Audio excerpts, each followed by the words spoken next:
หลายๆคนก็สิได้เห็นข่าวนี่เนาะทุกคนน้องผู้ชื่อเอที่อยู่บ้านธรรมเมืองนาไซทองนครหลวงเวียงจันทน์เนาะทุกคนที่อายุ7ปีที่ถูกหมู่3-4คนในโรงเรียนรุมตีเอาไม้ตีจนเสียชีวิตเนาะทุกคนโอ้ยตาสงสารน้องแล้วเนาะเอาไม้ผาดหัวจนเลือดคั่งในสมองติดเชื้อตามกระแสเลือดเนาะทุกคนอยู่ ICU สุดท้ายมันเฮ็ดให้น้องเสียชีวิตน้องอยู่กับแม่ตู่2คน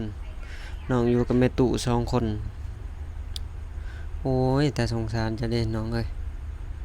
บ่น่าเชื่อว่าอายุแค่7ปี8ปีตีกันจนเสียชีวิตโอ้3-4คนรุมน้องเนาะ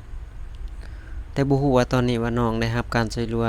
หลือหรือว่าน้องได้รับความเป็นธรรมแนวใดแน่นอกจากเหตุการณ์ที่เกิดขึ้นเนาะทุกคนรู้ว่าผู้ใดมีข้อมูลมีหยังก็สามารถคอมเมนต์หรือว่ามาแสดงความคิดเห็นในคอมเมนต์ของช่องบ่ภูมิได้เนาะทุกคนเนาะอีต้นจ้ะเด้